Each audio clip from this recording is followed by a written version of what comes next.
Good morning, everyone. Welcome to this edition of Weekly Roundup. In Weekly Roundup, we cover the most important news of the last week. My name is Anuj, and I will be taking this session. So, in today's session, we will be covering 5 main news and 7 quick updates and 1 place in news. In main news, we will be covering about the recent visit of Russian president to India. In the second main news, we will be covering about the new earthquake zonation map of India. In the third main news, we will be covering about the depreciation of Indian rupee, which has breached the 90 mark against the US dollar. In the fourth main news, we will be covering about the IBC, as the Parliamentary Panel has highlighted the systematic challenges with the working of IBC.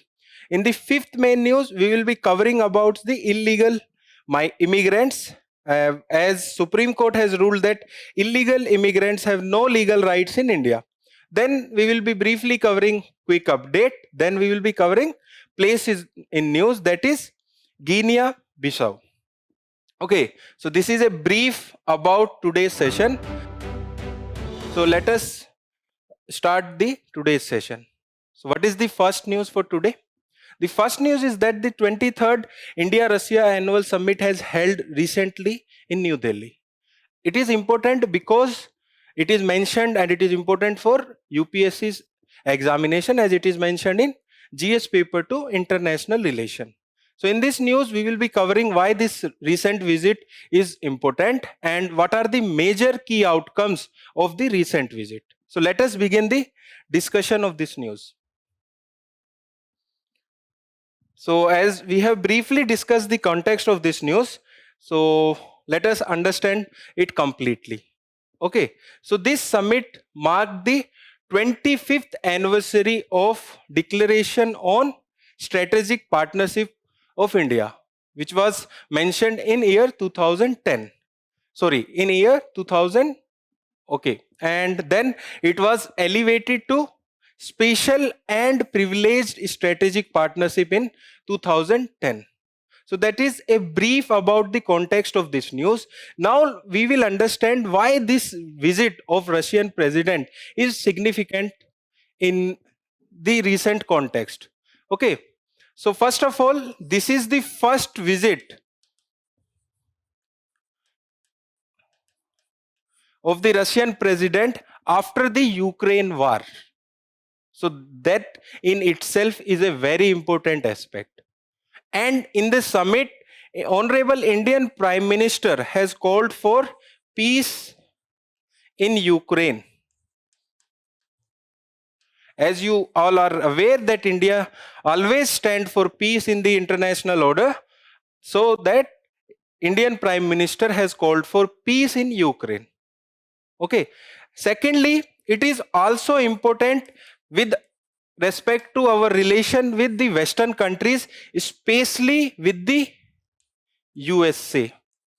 Okay, it gives two signals. First, that India takes its decision based on strategic autonomy.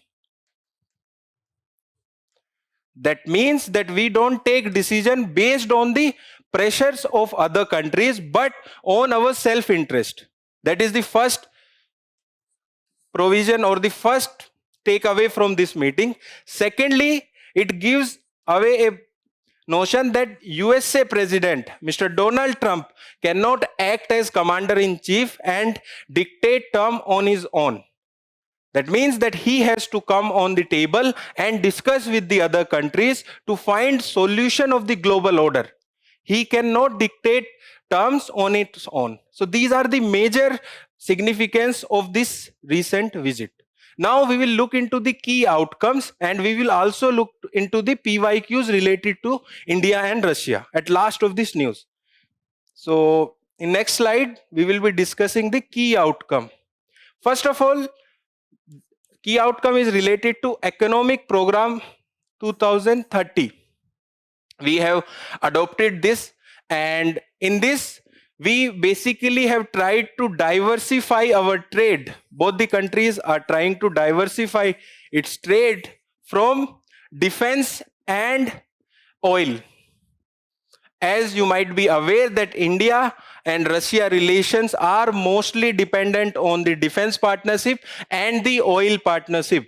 So we want to diversify our trade with the Russia from defense and the oil partnership. Okay. Secondly, they have established, or we have established, a trade target of $100 billion bilateral trade.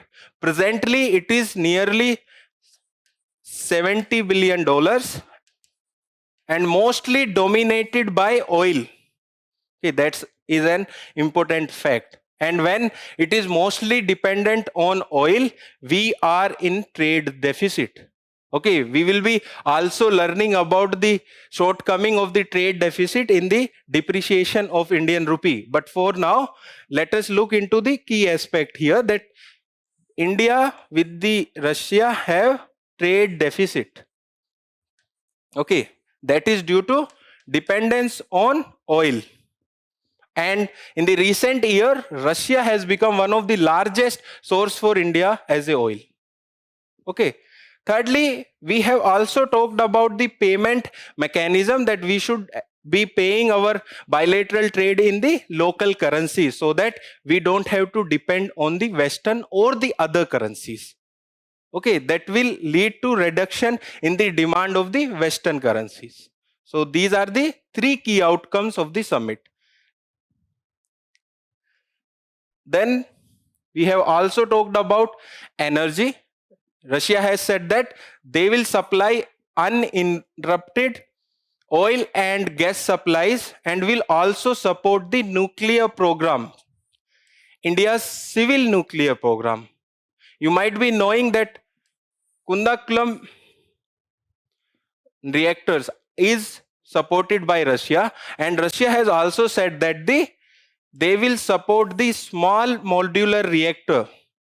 As you might be reading the newspaper, India is focusing a lot on the small modular reactors.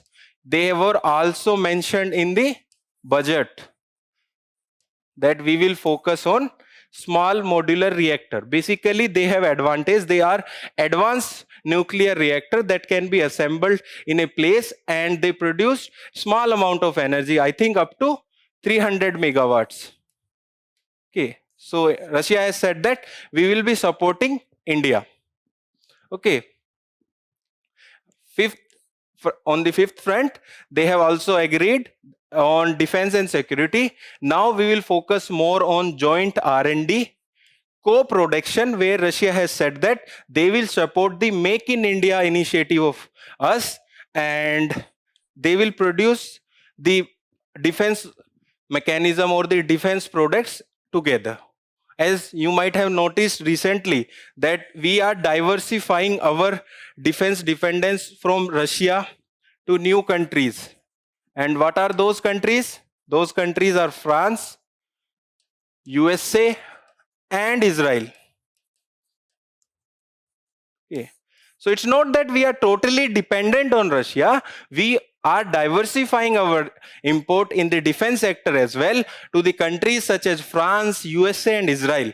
But Russia is an important all-weather friend of us. Even in the recent summit, Indian Prime Minister has said that the India and Russian friendship is like Dhruv Tara. So such type of statement can be written in your introduction or in the conclusion when you are writing about the bilateral partnership of two countries, that our honorable Prime Minister has termed our friendship with Russia as the Dhruv Tara. That means it is stable. Okay. Lastly, they have talked about the connectivity and logistics. In connectivity, they have talked about the INSTC, that stand for International North-South Corridor. International North-South Transport Corridor. Okay. It was established by India, Iran, and Russia. Okay. Basically, it provides a route to products to pass from Caspian Sea, which is a shorter route instead of going through the Suez Canal. Okay, that is the main name of INSTC. Then they have also talked about Chennai Vladivostok corridor. Okay, so this city is on the eastern front of the Russia. Okay, so you can imagine the trade route. Then we also talked about the northern sea route. As you might be aware that the Arctic Ocean or the Arctic Sea is melting. So there are chances that there will be a new trade route there. And along that the northern sea route will be totally accessible. So there are chances, and we are examining the potential of that route. Okay, lastly, Russia has joined the International Big Cat Alliance.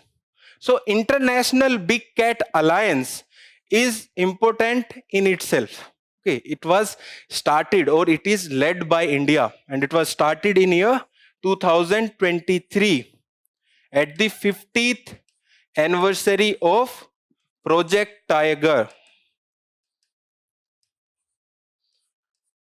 Okay, and its membership is open to all the UN member countries. And what is its aim? Its aim is to protect the 7 major cat families, big cat families like tiger, lion, and other animals. Okay, so that is about International Big Cat Alliance.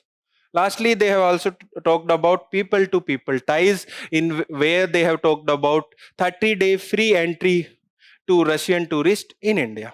So these were the key outcomes of the recent summit. It is important for us to know about in this news how India is managing our relations with the Western countries as well as the Russia. What is the role India is playing in Russia and the Ukraine war? The Indian Prime Minister has said that, or the call out for the peace in the Ukraine. Okay, so these are the key outcome of the summit. You should also know the significance of this summit, which we have talked in the starting of this news. Now let us discuss some PYQ which are related to India and Russia bilateral relation. The first question is from 2020 mains.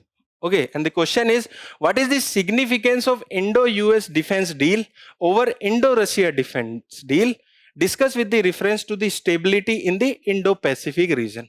So this question demand in the two aspects. One, how the Indo and US defense deals are over the Indo-Russian defense deal, and discuss those defense deal with reference to the stability in the Indo-Pacific region. Okay, that is the core demand of this question. Then we have one PYQ from the prelims. Okay, it is from 2019. Recently, India signed a deal known as the Action Plan for the Prioritization and Implementation of Cooperation Areas in the Nuclear Field. Okay, so the answer is Russia basically. So by these PYQ, you can analyze how much importance is there to the India and Russia relation in the prelims as well as in the mains examination. And even if you are giving the interview this year, as interview are starting from tomorrow, I think, so you will be asked question about the recent visit of President Putin to India. So this was all about the first news. Let us move to the second news for today. So the second news is related to the earthquake zonation map by the Bureau of Indian Standards. In this news, we will be learning about earthquakes and updation in the earthquake zonation and what are its significance. That is that will be the basic learning from this news. It is part of GS3, which talks about disaster management. So let us discuss this news in detail. First of all, the context that India has released a revised seismic zone map under the updated earthquake design code BIS 2025 based on faults, maximum likely events, tectonics, and lithology. Okay, so that is the basic context. We will be learning about earthquake. Basically, earthquake is released, or it is related to the release of energy from the earth, by which there is sudden vibration in the earth. Okay, and at the place where the release of energy takes place, that is called as hypocenter, and the nearest point to it where the energy reaches first on the earth, that is known as epicenter. And there are two type of waves that are released from an earthquake. First one is surface waves, that is inside the earth, and then other ones are body waves. In the surface waves, mostly we talked about the primary waves and the secondary waves. These are given in detail in your geography NCRTs. You might be knowing, or you should know about their direction of movement, how they move. As primary waves move parallelly, that means they move in the direction like this. Okay, first they will compress, then release, then compress, then release. That is the movement of primary waves. Whereas secondary waves moves like this. That means they move perpendicular to the direction in which they are moving. So such types of facts you should be very clear about, and it should be very clear. You should be very clear about the basic of a news whenever you are reading a news in detail. Suppose this is the earthquake zonation map, or the updated zonation map has been released. So before reading the updated zonation map, you should know about the earthquake, how it happens, what are the terminologies related to the earthquake, how does it takes place, what are the related phenomena what are there related to earthquake. Okay, then the newspaper reading or understanding of the news become very clearer, and UPSC require a clearer understanding of topics. Now we will understand about the new zonation. Okay, before there were 4 zonation. That was zone 2, zone 3, zone 4 and zone 5. Okay, map was different, not this map, but there was 4 zonation. There was no zone 1. When we started zonation, there was zone 1, but later on it was merged with the zone 2. So there were zone 2, zone 3, zone 4, zone 5. Now after the new updation, there is addition of zone 6. So now there are 5 zones in India, but they are up to zone 6. So don't get confused that if there are 6 zones, that does not mean that all the 6 zones lead to the total number of zones. There are only 5 zones, but it is there up to zone 6. Okay, so that is there. Earlier, the Indian landmass were demarcated into 4 earthquake zones, but now it is demarcated into 5 earthquake zones. Secondly, boundary towns between the zones. That means any town that is there on the boundary of the zones, that will be automatically fall into the higher risk category. Okay, and now the complete area of Himalayas is categorized under zone 6. Okay, you might be knowing about the formation of Himalayas. You should be very clear that you might be knowing that the earth plate is moving towards the Eurasian plate.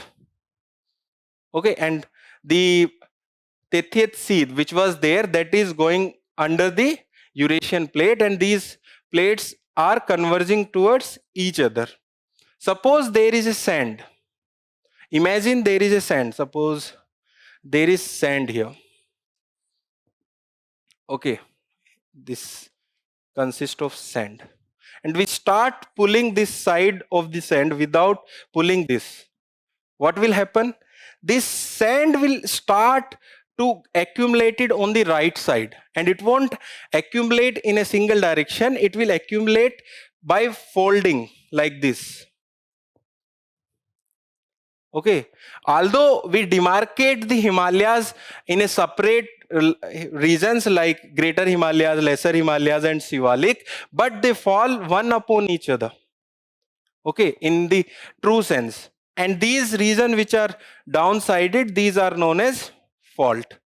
frontal fault, Himalayan fault, main thrust fault. These are the name of the fault which are there in the Himalayas. Okay, so this is the basic about folding. Okay, so there are 4 reasons. One is trans Himalayas. Please be very clear, trans Himalayas are not formed due to folding. These are volcanic Himalayas. Okay, then we have greater Himalayas, lesser Himalayas, and Shivalik. These are the zones which have formed due to folding. And they are still forming. That means that the area which is coincided or the area which aligned with the Himalayas is still unstable. That's why that's the complete area has categorized under zone 6. And here is also the same reason than here. These 3 reasons have been classified as zone 6. Okay, you don't have to remember all the zones until and unless your optional is geography. It become very important for geography paper 2 in your optional, as well in geography paper 1 if they directly talk about the zonation of land earthquake in India. Okay, so this was the zonation for the India in the updated map. Okay, now we will look at the other information related to this news. So it has increased the earthquake vulnerability in India. Previously, around 59% of India's landmass was there in moderate to high hazard zone, but it has increased it to 61. Okay, now 75% of India's population is there in seismically active region. Okay, you can look into the map and see where are you or in which city you are residing and can decide in which zone you are there. Okay, suppose I am staying in Delhi, then I am in zone 4. Suppose I am there in Hyderabad, I am in zone 2. Suppose I am there in Himachal, I am in zone 6. Okay, so it has increased the India's population in the seismically active region. So these have seen that the vulnerability has increased. Lastly, it will have also implication, and the implication are that there is requirement of retrofitting in the high risk region. Retrofitting is related to the infrastructure projects.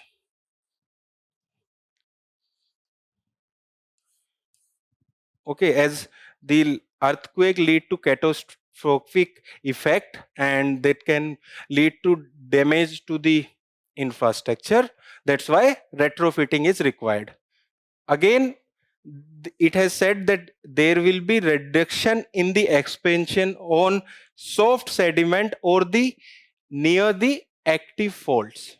Okay, that's why there will be reduction in the development project near the active faults. Okay, and it will also enforce the uniform building standard in the Himalayas. Previously, Himalayan state was divided into zone 4 and 5. That's why the building standards was different from one region to the other. Now, as the total Himalayan state are categorized into zone 6. So now uniform building standard will be applied in the Himalayan state. Okay, so these are the implication of the updation of the map. Now coming to the government strategy. Whenever you are writing a disaster management answer in your examination, please divide your answer into 3 parts. That is pre-disaster, at the time of the disaster, and after disaster. What government should do to prevent the disaster, to respond to the disaster, and to take effect or to reduce its impact after the disaster. That can be your answer. And Now we will discuss about the government strategies. First of all, National Disaster Management Authority is responsible for setting the disaster management policies. In many of the disaster questions or answer, you might have come across the policies of National Disaster Management Authority. Then the State Disaster Management Authority are in charge of creating and implementing disaster plans. So basically, National Disaster Management Authority is there to set of the disaster management policies, and the state disaster management authorities are in charge of creating and implementing disaster plans. That is the first government strategy. Then National Seismological Network under the department, and it monitors the earthquake activities and conduct research on developing earthquake early warning system. You know, earthquake is very hard to predict. That's why there is continuous monitoring, and they monitor the earthquake activities and conduct research on developing earthquake early warning system. Okay, so this was all about this news. Let us discuss the PYQ related to this news. Okay, the first PYQ is there from the 2021 mains. And the question is, discuss about the vulnerabilities of India to the earthquake related hazard. We have discussed the data. 61% of the landmass, 75% of the population. Such types of fact or data should be written in this answer. Give example including the silent feature of major disaster caused by the earthquake in different parts of India during the last 3 decades. Okay, so you have to support your answer with the example. And what were the earthquake that have occurred in the past 3 decades? That is the demand of this question. So the second PYQ is from 2015. The question is, the frequency of earthquake appears to have increased in the Indian subcontinent. However, India's preparedness for mitigation their impact have significant gap. Discuss various aspects. Okay, so here you have to discuss about the government strategies to tackle the earthquake, and you have to also talk about why the frequency of earthquake have appears to increase in the Indian subcontinent. That is the demand of this question. Okay, now let us move to the next news. The next news is related to the depreciation of Indian rupee. And the news is that the Indian rupee has breaches the 90 marks against the US dollar. It is related to GS paper 3, which talks about Indian economy, and it is important from the perspective of prelims as well as the mains. Okay, let us discuss this news. Please listen it very carefully, as many of the students find economic subject as difficult. And the context is that despite strong domestic macroeconomics indicators, what are the domestic macroeconomic indicators? That is, the GDP growth is very high, that is 8.2%. Okay, the inflation is low, near 1% inflation, and the crude prices are also lower. Even then, the Indian national rupee is depreciated by more than 5% in year 2025. Okay, let us understand what is the meaning of depreciation of the rupee. Basically, it means that the value of Indian rupee is getting lowered when compared to the value of the another country currency. Here we are talking about the US dollar. Now let us get to the basic and understand how rupee depreciate. Okay, every country has to trade with the other countries. We have a balance of payment. You might have read this in your economics. And in balance of payment, there are two components. One is current account and another one is capital account. Okay, so basically the current account mostly deal with the import and export of goods and services, and the capital account mostly deals with the investment related payment. Okay, that is the balance of payment. And if we are doing export in surplus, that means the demand of the currency is high. Or we are reducing our import, that means then also the currency will appreciate. But here the currency is depreciating. That happens because of two reasons. First of all, that the rupee demand in the international market is decreasing, or the dollar demand in India is increasing. That is the basic aspect. Okay, now we will discuss what are the primary factors which are driving the depreciation of Indian rupee. First of all, uncertainty over US India trade deal. Okay, the USA has imposed a 50% tariff on India. USA is one of the major country where we export. Because of this imposition of tariff, our export to USA have decreased. Okay, secondly, capital outflow. FPI, that is foreign portfolio investment, is running out of the country, and it is up to, I think, 1,50,000 crores have fled away from India. Okay, that have led to significant downfall in the Indian currency. There is also another factor, that is repatriation. What does it mean? That means the companies which have invested in India, now they are taking their profit out of India. Basically, they have invested to earn profit. So now when they are getting profit, they are taking their profit out of India. Okay, that is also one of the reason. Then our trade deficit is widening.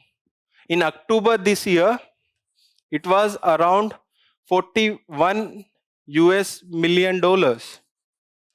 In October 2025, that means the trade deficit is widening, and this is mostly due to goods, not services. Okay, then there is speculative investment.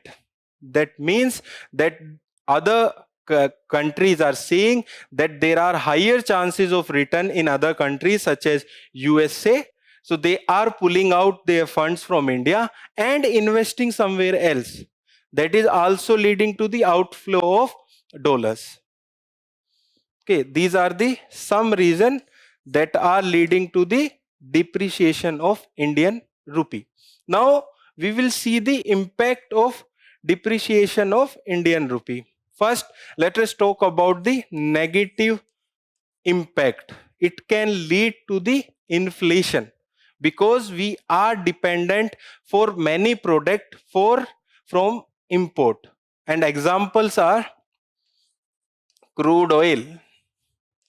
When we were discussing about India and Russia news, we have said that the trade of India and Russia have increased to 70 billion US dollars, which was one of the factor in this was crude oil. We import crude oil. Okay. Secondly, we also import products such as gold. Okay. However, how much ever the rise or the price rise is there in gold, the demand of gold is still high in India. That is the another import inflation. Okay. Secondly, it will lead to increased subsidy burden, as we also import fertilizers and government provides subsidy so that the farmers can use fertilizers.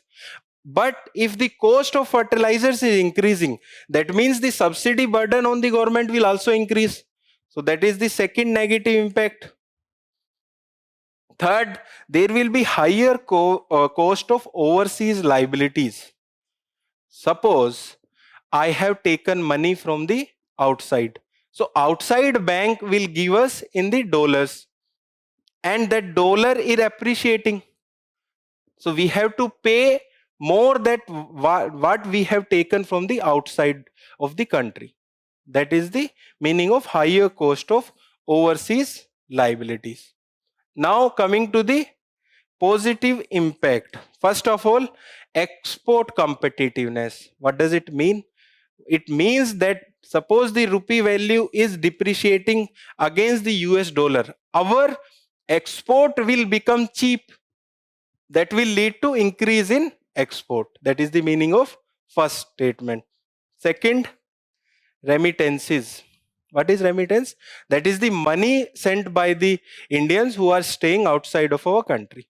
Okay, if the rupee depreciate, they will invest more in India, or they will send back the money more in India to invest in some things. So that is also an positive impact of depreciation of rupee. So this is about positive and negative impact.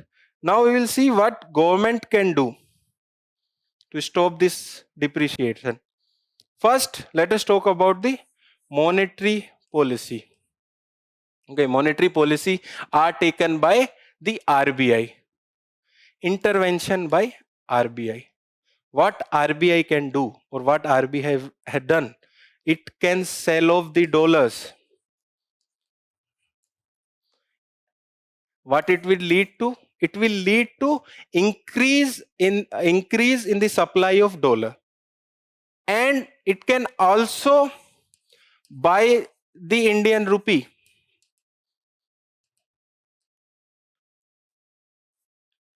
It will lead to demand for the Indian rupee. As exchange rate is dependent on the demand and supply, it will lead to the lowering of, or the appreciating of Indian rupee. That is the meaning of intervention of RBI. There can be other invention by the RBI, that is increasing interest rate. What it will lead to? It will lead to increase in investment from the outside countries. Okay, so they will invest more as the interest rate is higher, and they will get the higher return. That will lead to appreciation of Indian rupee. Now let us talk about the fiscal policy measures. These are the measures which are taken by the government. Okay, first they can reduce import dependency by incentivizing the domestic production. But here we have some limitation, because we don't have crude oil as much as we required in our country. But for other products, we can reduce import dependency.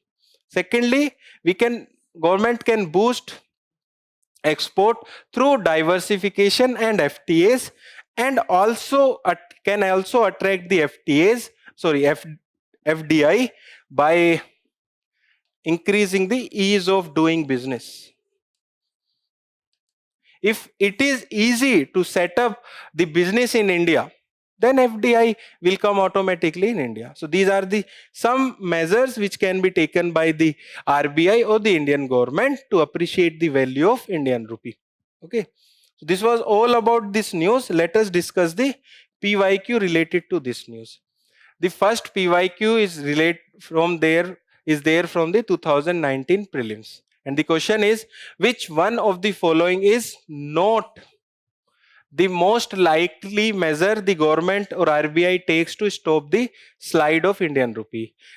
We have discussed about this information in the last slide. The first option is curbing import of non-essential goods and promoting export. Okay, this is a measure to stop the slide of Indian rupee. We have discussed this in the last slide. Encouraging Indian borrowers to issue rupee denominated masala bond. Okay, that this is also not an measure which can be taken, and we will be also discussing about masala bond in the quick updates. Third, easing condition relating to the external commercial borrowing. It is also not an step. Then lastly, following an expansionary monetary policy. Basically, expansionary monetary policy means that lowering of interest rate.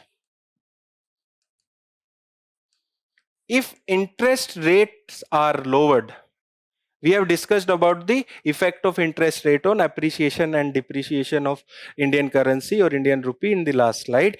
If interest rates are lower, then the foreign investments will go out of the country.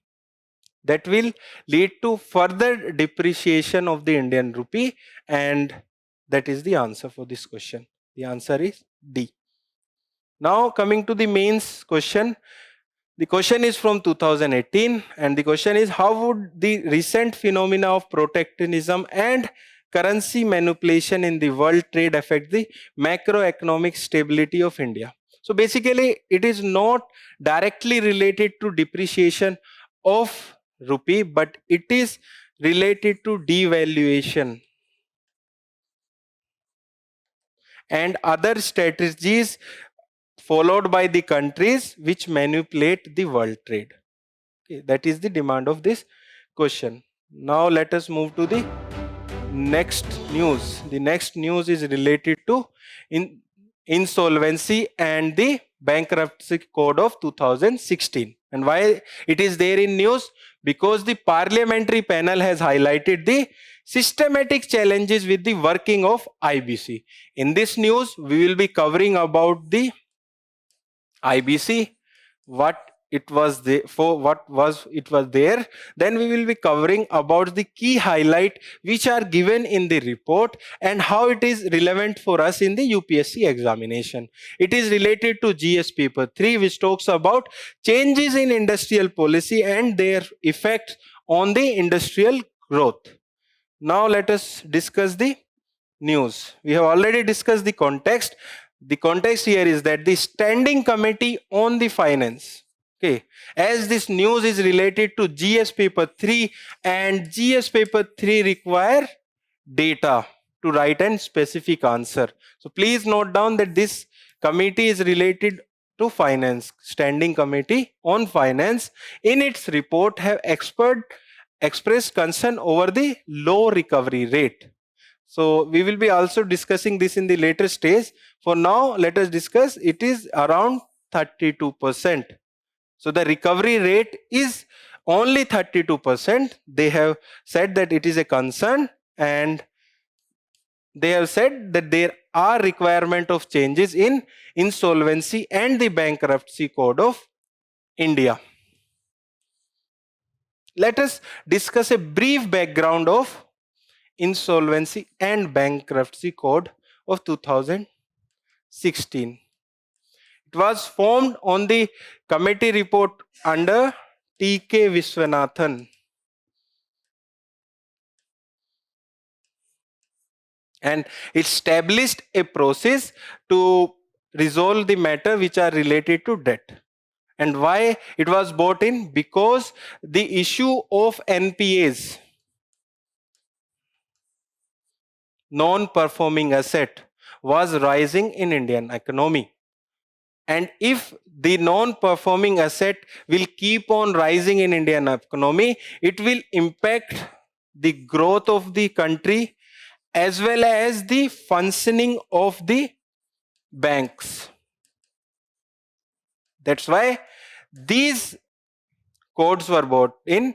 They will lead to increase in the credit in the market and will also increase the ease of doing business in India.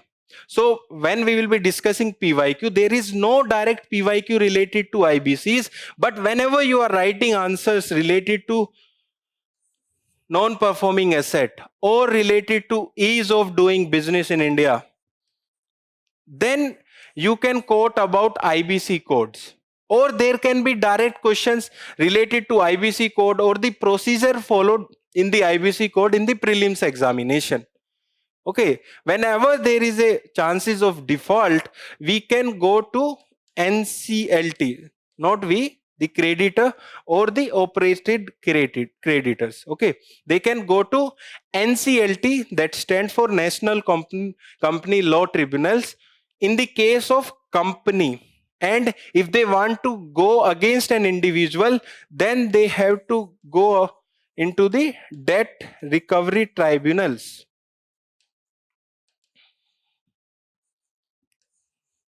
That's an important fact for your prelims examination. For individual, the creditor have to approach the debt recovery tribunals. For the corporates or the companies, they have to go to the NCLTs. Okay, then they will appoint the insolvency professional. Then they will look into the company's assets and performance. Then they will try to resolve it, the matter. There are two method they applied. One is resolution. That means they try to revive the company. Second, they liquidate it. That means they sell it, okay, and recovers the debt. That is the basic about the IBC code of 2016.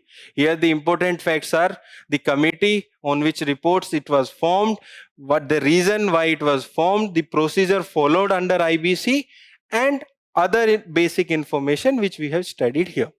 Now let us look into the highlights of the report. First of all, the report have highlighted about the successes of the IBC. It has said that the post-resolution revival is there. Suppose a company, when we were talking about IBC, we have said first it can resolve to revive the company, otherwise it liquidate. Suppose a company is revived. So after revival, there are significant improvement. They have supported it with numbers. First of all, they have said that the average sale of that corporate increased by 76%, and the asset of that company also increased by 50% in the 3 years after the revival. That is the first success they have given. Secondly, they have said that it have led to improved in the credit culture. Okay, previously the overdue, it was there till 350 days. After resolution, it has reduced to 90 days. Okay, from almost 1 year to 3 years. It has reduced the overdue. Lastly, it has also talked about that the debt settlement outside the code is also increasing, and it is a positive effect that shows these codes have a deterrence effect. Okay, that's why they are going for settlement outside these codes as well.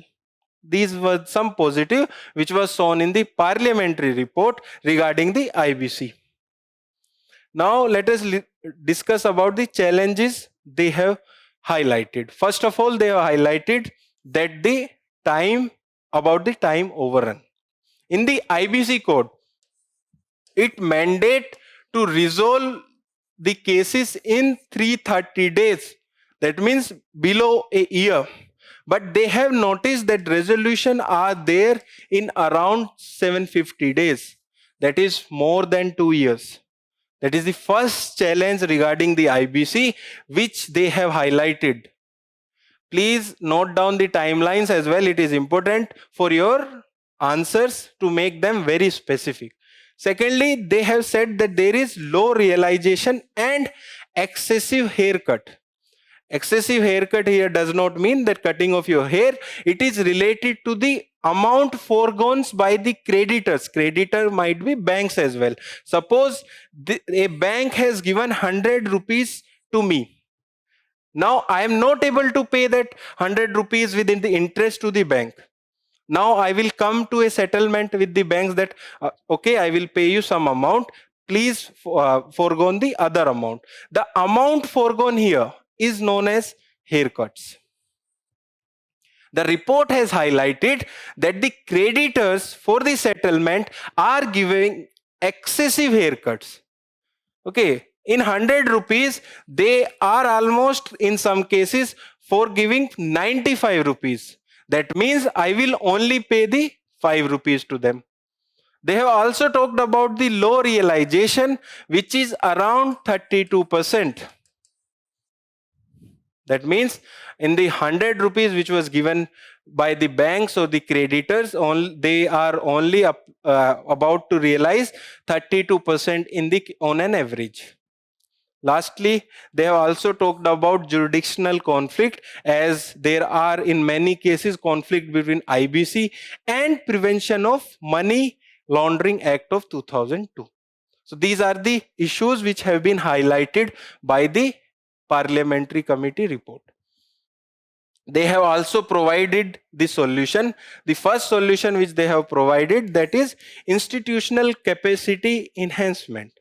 They have talked about increasing the benches of NCLT. I think presently there are around 16 benches. They have said that there should be more benches so that the cases can be taken in a faster manner. Then they have also talked about that dedicated educating authority rule should be notified for IBC. Okay. They have also talked about process streamlining. In that, they have talked about that integrated technology platform that will act as a information provider at the central level, which will increase the transparency whenever there is the filing of these cases in IBC. They have also talked about a upfront threshold deposit. And what is the reason for that? They have said many a times there are frivolous complaints. If there is an upfront threshold which need to be deposit, that will lead to reduction in the frivolous complaints. That is the second recommendation given by this report. Lastly, they have talked about enhancing value realization. So they have noticed that when a company approach or when company go under the IBC, its value or its assets value is under lot of stress, which lead to very low realization of the assets value. So they are saying that there should be an enhanced value realization by increasing the competition as well as increasing the transparency in the complete process. So this was all about this news. Let us discuss PYQ related to this news. We have already discussed that there is no direct PYQ related to this news, but indirect PYQ is there. It is there from 2017 prelims. And the question is, which one of the following statement best describe the term scheme for sustainable structuring of stressed asset recently seen in the news? Okay, so it was there in the news in 2017 and it was asked in the 2017 prelims examination. And the option here is B. Okay, and that says it is a scheme of RBI for reworking the financial structure of big corporate entities facing genuine difficulties. So this is also for solving the issues of NPAs. That's why I said that this PYQ is related to this news. Okay. Now let us move to the last news for today, and which talks about the Supreme Court's rule that the illegal immigrants have no legal rights in India. In this news, we will be covering about the observation made by the Supreme Court and what is the meaning of illegal migrants and what are the laws and provisions related to illegal migrants in India. This is about this news and it is related to GS paper 2, which talks about important aspects of governance in India. Let us discuss this news. Okay, we have already discussed the context. So the context is that the Supreme Court was hearing a habeas corpus petition. Okay, this petition is regarding the illegal detention. In this, if someone is illegally detained, they should be produced in front of the courts. That is the meaning of habeas corpus petition. The court has observed that the benefits and amenities should be concentrated on citizens. So basically, Supreme Court is saying that the amenities and benefit that should be there in the India, they should be firstly given to the citizen of India. We will be discussing about this in the main context as well, or the main discussion as well. So that is the observation made by the Supreme Court. Now let us discuss in detail the observations. First, they have said that there is no clarity and there is no legal status of Rohingyas. That means they are not given the status of refugees. Okay, they have clearly stated that they are not entitled for the legal rights. When you discuss such news, you should be very clear in your mind that UPSC is asking questions which are thought provoking. There was a question where UPSC has asked that some laws are legal but they are not moral. That was a question asked in the GS4 examination. So such types of example can be written in the that question. There can be other examples. There are other examples as well, such as marital rapes. So whenever you are reading such news, you should broaden your thinking and think in which aspect of the paper you can write those answers. You can write them in your GS4, you can write in your essay, and the specific question if there is a direct question related to that news. Secondly, the Supreme Court has said that obligation on the illegal entrants. That means they have said that the illegal immigrants knows or does not follows the laws when they are crossing the boundaries, but when they are in the country, they should not expect that the legal laws will be applied on them. Okay, so they are saying that first of all they are breaking the laws, but in the Supreme Court has also said that the basic humanitarian laws will apply to them. Here there is one another important fact here, that is Article 19(1). It provides fundamental right to settlement and reside, but it is there only for citizen of India. You have to interconnect your subjects to make the news very clear. Article 19(1), legal versus moral. Such type of discussion or such types of thought should be there in your mind when you are reading news.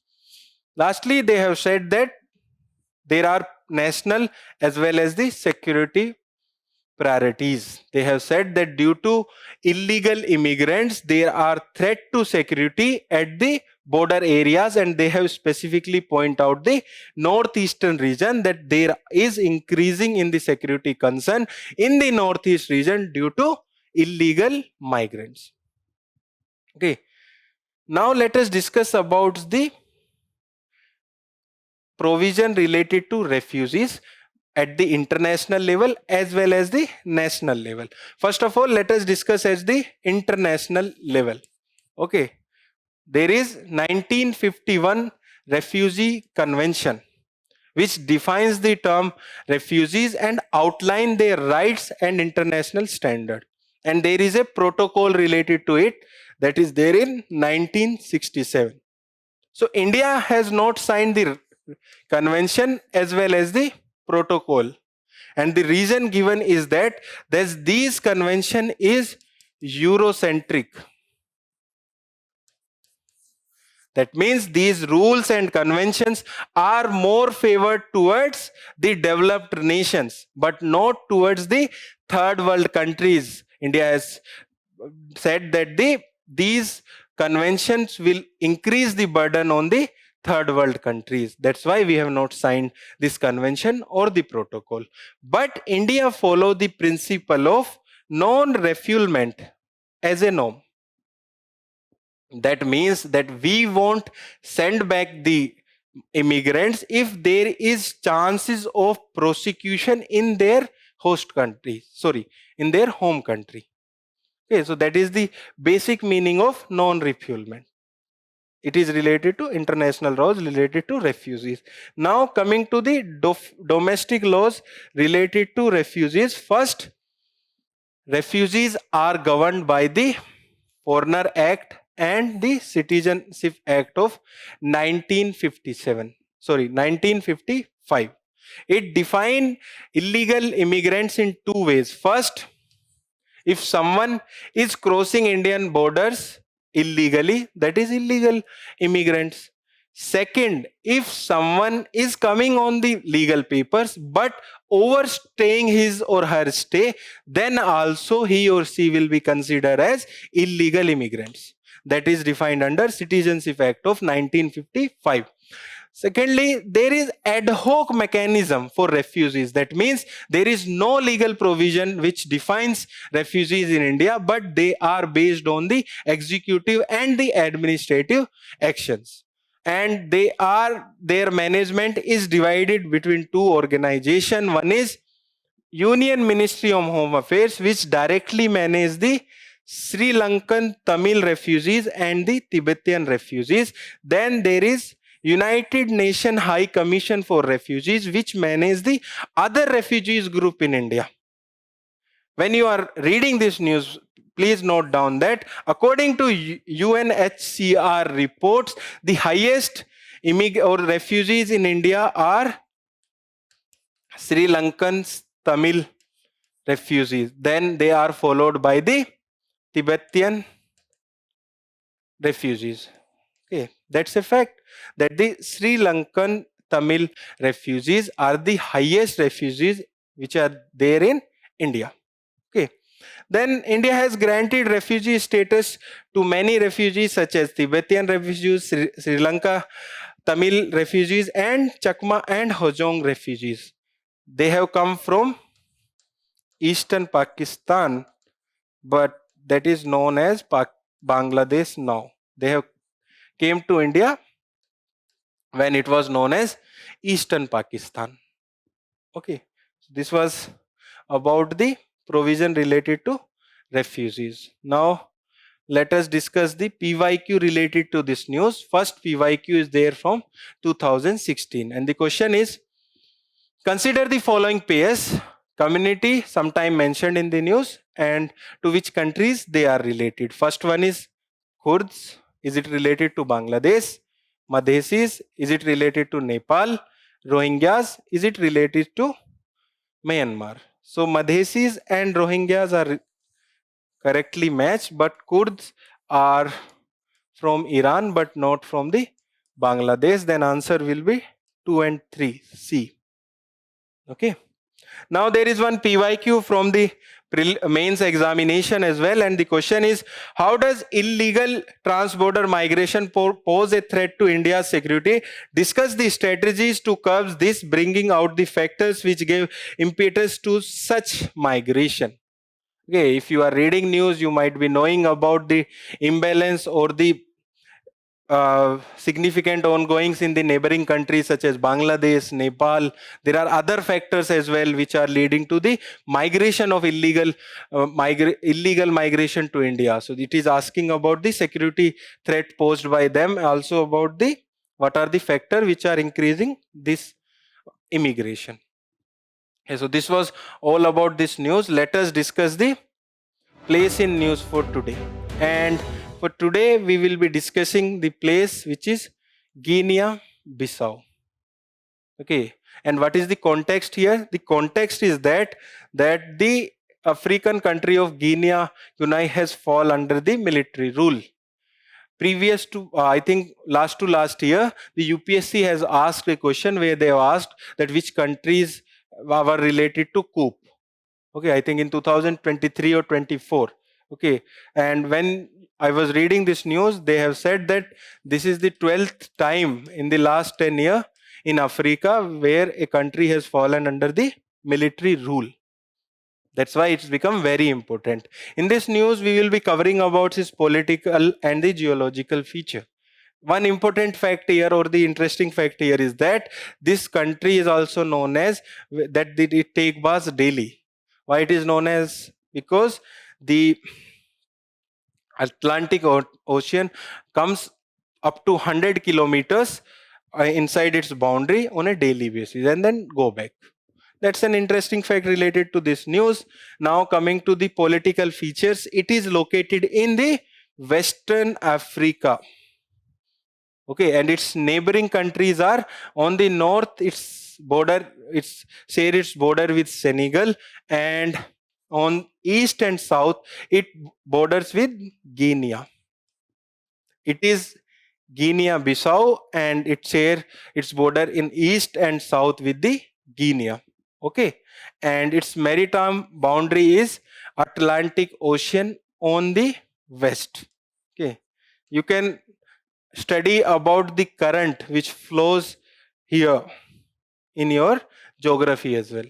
Okay, then also you will learn about the currents, about the countries in a clearer way. Now coming to the geographical feature, its key geographical feature is Fota Dajon Plateau, which is there in this country, and then some important rivers that are Geba, Karubal, and other rivers as well. Whenever we are reading places in news, their location is important, but the context is also important, because we have noticed that UPSC have asked question related to their significance, or sorry, why they were there in the news. Okay, so why it was there in news? It was there in the news because it has fall under the military rule, and the name of the country is Guinea-Bissau, and it is there in the Western Africa. So this was all about the place in news for today. Let us discuss the quick update for today. So the first quick update for today is related to Animal Welfare Board of India. Okay, in this news, we will be learning about this board. And what is the context of this news? The context is that this board has issued standard operating procedure for municipal authorities to implement the Supreme Court orders. And what was the Supreme Court order? The Supreme Court in its order has said that the dogs should be removed from the public institutions such as bus stop and hospital. So let us understand about this board. First of all, it is a statutory advisory body, and it advises on the animal welfare laws and promote animal welfare in our country. Okay, and it was formed in 1962 under the Prevention of Cruelty to the Animal Act of 1960. And it was started under the leadership of late Srimati Rukmani Devi Arundel, who was a well-known humanitarian, and she was also a Bharatnatyam dancer, classical dancer. Okay, this was about the AWBI, that stands for Animal Welfare Board of India. This was all about the first quick update. Let us move to the second quick update. It is related to masala bond. When we were reading the news related to rupee depreciation, we have come across this term. Let us understand what is the meaning of masala bond. So the context here is that the ED has probed the masala bond issued by the Kerala Infrastructure Investment Fund Board.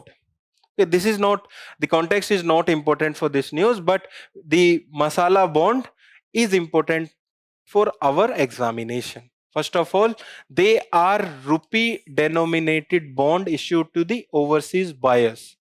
Okay, so basically these are bonds which are issued to the overseas buyers, and the denominated fund is rupees. That means they will buy these bonds in rupees. Okay, and if there is depreciation or appreciation of rupee related to dollar, the takers will not get affected, but the lenders will get affected. That is the basic aim of masala bond. Okay, and it was introduced in India in 2014 by International Finance Corporation. It is under World Bank. Okay, and what is the eligibility to participate in this bond? Any investor from FATF compliant jurisdiction would be eligible to the investment in this bond. This is an important fact, that any investor from an FATF compliant jurisdiction would be eligible to invest in these bonds. And what are its benefit? We have already discussed its benefit. Let us read its benefit. Its benefit is that it is an effort to protect issuers from currency risk. That means whoever are issuing these bonds, those issuers are not affected by the changes in the currency, but the investors are affected by the appreciation or depreciation of that currency. And basically, if currency appreciate, there will be the more return to the investors, and if depreciate, they have to incur losses. This was about this quick update. Let us discuss the So next quick update is about Sanchar Sathi app. It was there throughout the news in the last week. Okay, and the context here is that the Department of Telecommunication had withdrew the mandate to pre-install the Sanchar Sathi app on new devices. First of all, they have given the mandate that there should be a installation of Sanchar Sathi app on the new devices. Then Apple and Samsung has said that they won't follow this order, but that government has given the clarification that there are many benefits of this app and people on themselves are installing these apps for cyber security. Okay, now let us understand about this app. Basically, it was launched in 2025 to enhance the transparent and secure mobile services. Basically, it is to protect from cyber theft and cyber crimes.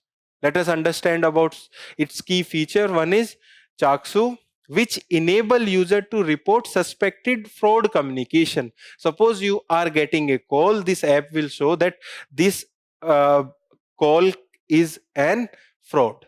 Basically, that is the meaning.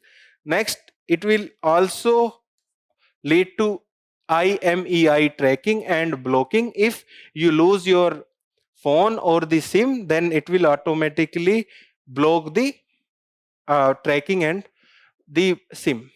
Also, it will reduce in the theft of the mobile phone as it can track the mobile phone. Also, it will report the international call. You might have noticed that there many times you receive international call for fraud purposes.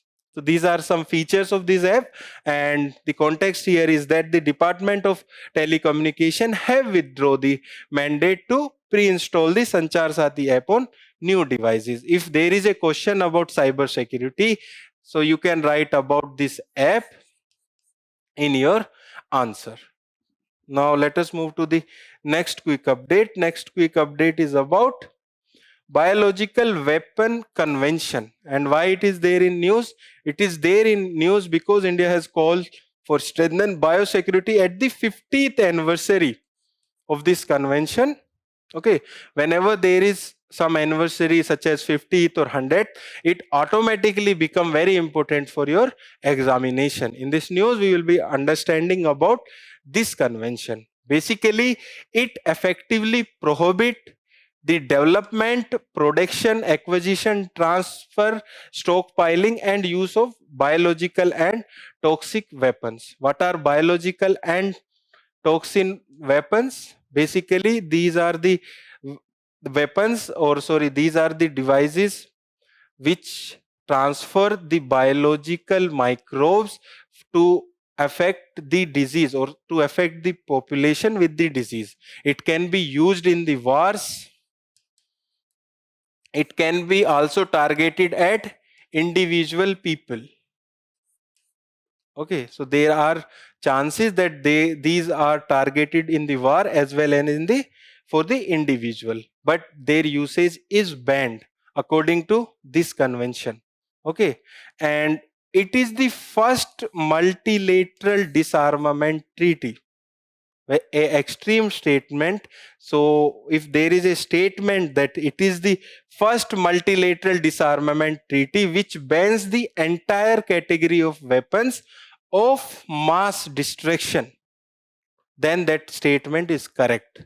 It is the first multilateral disarmament treaty. So it have 189 state parties and it also include India. That's why India at its 50th anniversary has called for strengthened biosecurity. Now let us understand about its genesis. It came into force in 1975 and it is a legally binding agreement or treaty.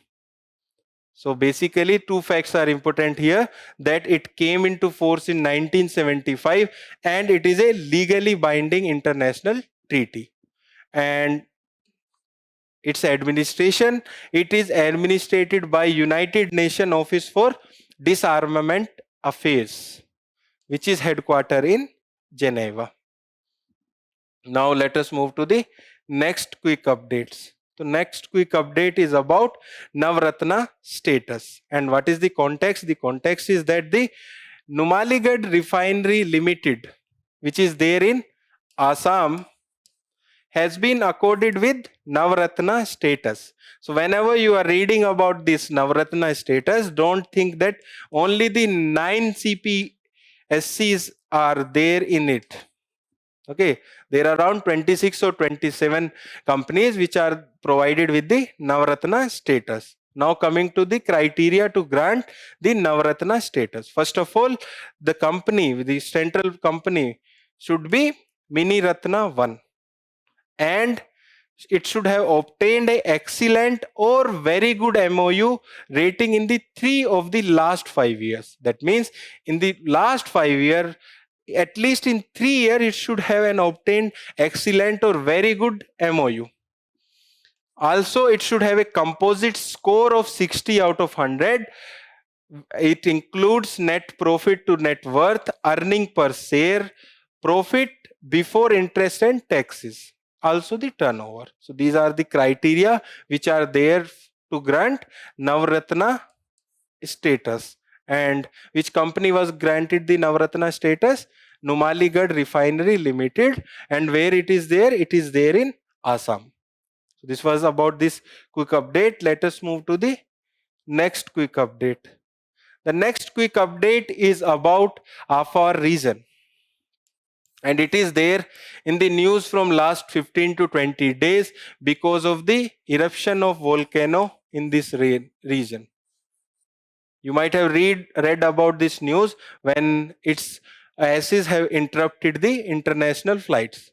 And it is there in news now because scientists have chose Afar region for analysis the plate tectonic theory. You might have read about the plate tectonic theory in your geography, and they have said that they will read about this region to understand more about this theory. Okay. Now let us understand about the Afar region. Basically, it is a triangular shape region here, which is present at the tri-junction, and the tri-junction is African plate, Arabian plate, and the Somali plate. In geographical feature, when we talk about the geographical feature, it means million of years there will be a ocean between the Africa, parallel or adjacent to the Red Sea. So basically this region covers the northeastern part of Ethiopia where Red Sea meet the Gulf of Aden. Okay, but please be very careful that Ethiopia is a landlocked country. It does not share boundary or it does not have a seaport. That is the meaning of landlocked country. And 3 rift systems are there when we have discussed about this. There is African plate, there is Somali plate, there is an Arabian plate as well. And much of the region is the below sea level, and it is one of the earth hottest place. Okay, there is a depression in this region, and it is also known for early hominid fossil find such as Lucy. So this was about the Afar region. Let us move to the next quick update. The next quick update is about denotified tribes. Okay, we learn about denotified tribe in this news, and the context is that the center has not classified the denotified tribe despite the survey reports. And what was the survey report? The survey report was of Anthropological Survey of India. In its 2023 report has recommended fresh classification of 85 of denotified tribes. So basically these were the tribes which were considered as born criminals by Britishers. Sorry. These were considered as born criminals by Britishers, and they were considered criminals according to the Criminal Tribe Act of 1871. So this act was repealed in 1949